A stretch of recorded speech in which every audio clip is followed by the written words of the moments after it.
ਅਸਲ ਵਿੱਚ ਮੈਂ ਆਪਣੇ ਮਾਪਿਆਂ ਨੂੰ ਨਹੀਂ ਦੱਸਿਆ। ਮੈਂ ਨਹੀਂ ਚਾਹੁੰਦਾ ਸੀ ਕਿ ਉਹ ਜੋ ਕੁਝ ਕਰ ਰਹੇ ਸਨ ਉਸ ਤੋਂ ਵੱਧ ਕੁਝ ਕਰਨ। ਮਤਲਬ ਮੈਨੂੰ ਲੱਗਦਾ ਸੀ ਕਿ ਮੈਨੂੰ ਉਹਨਾਂ ਦੀ ਦੇਖਭਾਲ ਕਰਨੀ ਚਾਹੀਦੀ ਹੈ, ਨਾ ਕਿ ਉਹਨਾਂ ਨੂੰ ਮੇਰੀ। ਇਸ ਲਈ ਮੇਰੀ ਬਿਮਾਰੀ ਦਾ ਪਤਾ ਲੱਗਣ ਤੋਂ ਲੈ ਕੇ ਉਹਨਾਂ ਦੇ ਗੁਜ਼ਰਨ ਤੱਕ ਉਹਨਾਂ ਨੂੰ ਪਤਾ ਹੀ ਨਹੀਂ ਸੀ। ਮੇਰਾ ਨਾਮ ਮੋ ਲਕਸ਼ਮਨਨ ਹੈ। ਮੇਰੀ ਉਮਰ 65 ਸਾਲ ਹੈ। ਮੈਂ 4 ਸਾਲ ਦੀ ਉਮਰ ਤੋਂ ਯੂਕੇ ਵਿੱਚ ਹਾਂ। ਮੈਂ ਆਪਣੇ ਮਾਤਾ-ਪਿਤਾ ਦੋਵਾਂ ਨਾਲ ਇੱਥੇ ਆਇਆ ਜੋ ਭਾਰਤੀ ਸਨ। ਮਤਲਬ ਭਾਵੇਂ ਮੈਂ ਜਨਮ ਤੋਂ ਭਾਰਤੀ ਹਾਂ, ਪਰ ਪਾਲਣ ਪੋਸ਼ਣ ਦੇ ਹਿਸਾਬ ਨਾਲ ਮੈਂ ਆਪਣੇ ਆਪ ਨੂੰ ਅੰਗਰੇਜ਼ ਮੰਨਦਾ ਹਾਂ। ਮੈਨੂੰ ਹਮੇਸ਼ਾ ਤੋਂ ਫੋਟੋਗ੍ਰਾਫੀ ਅਤੇ ਗਹਿਣੇ ਬਣਾਉਣ ਵਿੱਚ ਦਿਲਚਸਪੀ ਰਹੀ ਹੈ। ਜਦੋਂ ਮੈਂ ਰਿਟਾਇਰ ਹੋਇਆ ਤਾਂ ਮੈਂ ਇੱਕ ਡਾਰਕ ਰੂਮ ਬਣਾਇਆ, ਬਲੈਕ ਐਂਡ ਵਾਈਟ ਫੋਟੋਆਂ ਪ੍ਰਿੰਟ ਕਰਦਾ ਸੀ।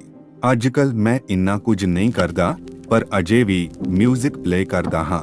ਮੈਂ ਕੈਮੀਕਲ ਇੰਜੀਨੀਅਰ ਹਾਂ ਅਤੇ ਰਿਟਾਇਰ ਹੋਣ ਤੋਂ ਪਹਿਲਾਂ ਸੀਨੀਅਰ ਕੰਸਟਰਕਸ਼ਨ ਮੈਨੇਜਰ ਬਣ ਗਿਆ ਸੀ। 2015 ਵਿੱਚ ਮੇਰੀ ਬਿਮਾਰੀ ਦੀ ਪਛਾਣ ਹੋਈ, ਪਰ ਪਹਿਲੀ ਵਾਰ ਮੈਂ ਆਪਣੇ ਲੱਛਣ 2014 ਵਿੱਚ ਮਹਿਸੂਸ ਕੀਤੇ ਸਨ। ਫਿਰ ਮੈਂ ਆਪਣੇ ਜੀਪੀ ਕੋਲ ਗਿਆ, ਜਿਸ ਨੇ ਮੈਨੂੰ ਮੇਰੇ ਫਿਜ਼ੀਓਥੈਰੇਪਿਸਟ ਕੋਲ ਭੇਜਿਆ। ਉਸ ਫਿਜ਼ੀਓਥੈਰੇਪਿਸਟ ਨੇ ਕਈ ਸਾਰੇ ਟੈਸਟ ਕੀਤੇ ਅਤੇ ਕਿਹਾ, ਵੈਸੇ ਮੈਨੂੰ ਨਹੀਂ ਲੱਗਦਾ ਕਿ ਇਹ ਕੋਈ ਸਰੀਰਕ ਮਸਲਾ ਹੈ। ਫਿਰ ਉਸਨੇ ਮੈਨੂੰ ਲੋਕਲ ਹਸਪਤਾਲ ਵਿੱਚ ਨਿਊਰੋਲੋਜੀ ਵਿਭਾਗ ਕੋਲ ਭੇਜਿਆ। ਉੱਥੇ ਮੈਨੂੰ ਪਹਿਲੀ ਵਾਰ ਪਾਰਕਿੰਸਨਜ਼ ਦਾ ਪਤਾ ਲੱਗਿਆ। ਮੈਂ ਥੋੜਾ ਹੈਰਾਨ ਰਹਿ ਗਿਆ, ਕਿਉਂਕਿ ਮੈਂ ਸੋਚਿਆ ਸੀ ਸਿਰਫ ਮੇਰੀਆਂ ਕੋਹਣੀਆਂ ਅਤੇ ਗੋਡਿਆਂ ਵਿੱਚ ਕੋਈ ਸਮੱਸਿਆ ਹੈ।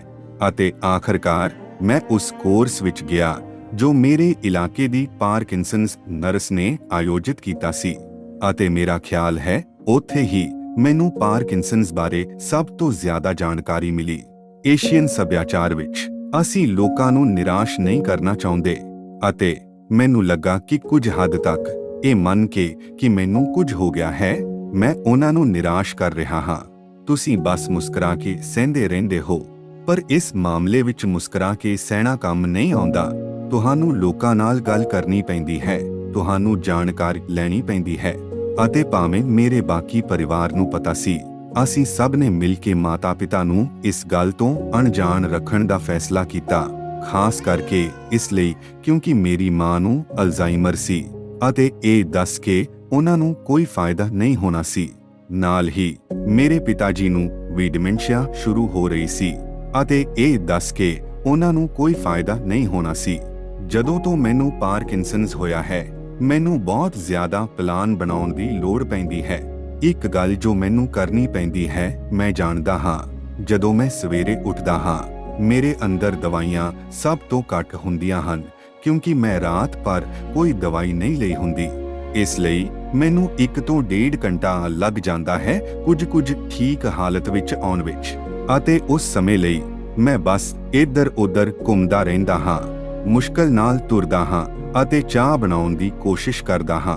ਅਤੇ ਮੈਨੂੰ ਇਸ ਨੂੰ ਉੱਪਰ ਲੈ ਜਾਣ ਦੀ ਮਨਾਹੀ ਹੈ, ਕਿਉਂਕਿ ਮੈਂ ਇਸ ਨੂੰ ਕਾਰਪੇਟ ਤੇ ਡੋਲ ਦਿੰਦਾ ਹਾਂ। ਪਾਰਕਿੰਸਨਜ਼ ਤੋਂ ਪੀੜਤ ਕਿਸੇ ਵੀ ਵਿਅਕਤੀ ਨੂੰ ਮੇਰੀ ਸਲਾਹ ਹੈ ਕਿ ਐਕਟਿਵ ਰਹੋ ਅਤੇ ਅਜਿਹੇ ਹੋਰ ਲੋਕਾਂ ਨੂੰ ਲੱਭੋ ਜਿਨ੍ਹਾਂ ਨੂੰ ਪਾਰਕਿੰਸਨਜ਼ ਹੈ ਜਾਂ ਪਾਰਕਿੰਸਨਜ਼ ਬਾਰੇ ਜਾਣਦੇ ਹਨ, ਅਤੇ ਆਪਣੇ ਲਈ ਹੋਰ ਜਾਣਕਾਰੀ ਹਾਸਲ ਕਰੋ। ਭਾਈਚਾਰੇ ਨਾਲ ਮੇਲ ਮਿਲਾਪ ਕਰੋ। ਅਜਿਹੀ ਜੋ ਵੀ ਮਨਪਸੰਦ ਗਤੀਵਿਧੀ ਤੁਹਾਨੂੰ ਘਰੋਂ ਬਾਹਰ ਖਿੱਚ ਕੇ ਤੁਹਾਡੇ ਦਿਲ ਦੀ ਧੜਕਣ ਨੂੰ ਵਧਾਉਂਦੀ ਹੈ, ਉਸ ਨੂੰ ਜਾਰੀ ਰੱਖੋ। ਇਸ ਨਾਲ ਮਦਦ ਮਿਲੇਗੀ।